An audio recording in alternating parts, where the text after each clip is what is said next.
আসসালামু আলাইকুম। আজ আমি আপনাদের সঙ্গে কথা বলবো ঘাস কাটার মেশিনের এই ব্লেডের রিপেয়ার সম্পর্কে। মূলত এই ব্লেডগুলো হয় কি কিছুদিন পর পরই ধার চলে যায়।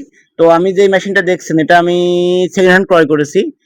এই মেশিনটা যেখানে ছিল সেখানে 3 বছরের অধিক সময় ধরে পড়েছিল, তার ফার্মটা বন্ধ হয়ে যাওয়ার কারণে সেটা ফেলে রাখছিল।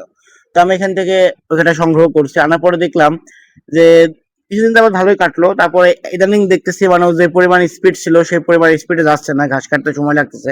আর সব থেকে বড় কথা মানে ঘাস কাটার সময় মেশিনটা বারবার বন্ধ হয়ে যায়, এটা খুব একটা বড় প্রবলেমের ব্যাপার। তো আমি যা অভিজ্ঞ হয় তাদের সঙ্গে কথা বললাম, তারা বললে ব্লেডটা সাফ করতে হবে। তো সেজন্য আমি দেখলাম যে এই ব্লেডটা অলরেডি মানে মুখ নেই বললেই চলে, মেশিন প্রচুর পরিমাণে জার্কিং করছিল।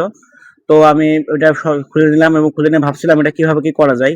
তো এখান থেকে আমি যেটুকু বুঝলাম যে এই ব্লেডগুলা মূলত যদি কামার বাড়িতে দেওয়া হয় ওখান থেকে যে পানির যেটা করে, যদি ওটা করা হয় তাহলে পরে ব্লেডগুলো কিছু থাকে না, কারণ এগুলো এত হার্ড। তো সেজন্য আমি চলে গেছিলাম ওই কাইচি ধার দেওয়ার দোকানে, ওইখান থেকে এই যে শান পাথর আছে ওইখান থেকে ওইটা মেরামত করার চেষ্টা করছিলাম, যাতে আশা করা যায় যে আমি নতুনের মতো ফল পাবো। তো মূলত এই ব্লেডটা রিপেয়ার আপনি কেন করবেন? যদি এই ব্লেডটা যদি রিপেয়ার না করা হয় তাহলে সবচেয়ে বড় কথা আপনার মেশিনে যে মোটরটা আছে এটা অতিরিক্ত পরিমাণ প্রেসার খায়, আর যার দরুন হয় কি আপনার বিদ্যুৎ বিল বেশি আসে।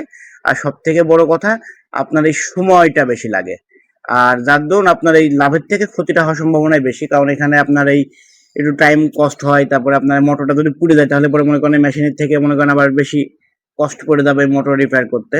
তো সেজন্য এই ব্লেডটা শার্পনেস করা খুবই প্রয়োজন। তো যথারীতি সেই কাজ আমরাও আমাদের মেশিনের এই ব্লেড শার্পিং করার জন্য চলে এসেছিলাম। তো আলহামদুলিল্লাহ এখান থেকে দেখলাম যে যে কাজটা করা হয়েছে তার মাধ্যমে আমাদের এই মেশিনের যে শার্পনেস সেটা আগের থেকে বহুত গুণে বেড়ে গেছে, অলমোস্ট নতুনের মতোই প্রায়। তো আমরা এটা লাগানোর পরে কাটিং করে দেখলাম যে মাশাল্লাহ আমরা অনেক ভালো ফলাফল পেয়েছি। তো আলহামদুলিল্লাহ সবকিছুর পরে একটু কষ্ট হয়েছে অবশ্য, কিন্তু সফলতা এসেছে। তো ধন্যবাদ সকলকে আমাদের সঙ্গে থাকার জন্য। অবশ্যই চ্যানেলটিকে সাবস্ক্রাইব করে দিবেন নতুন ভিডিও পাওয়ার জন্য। খুদা হাফেজ।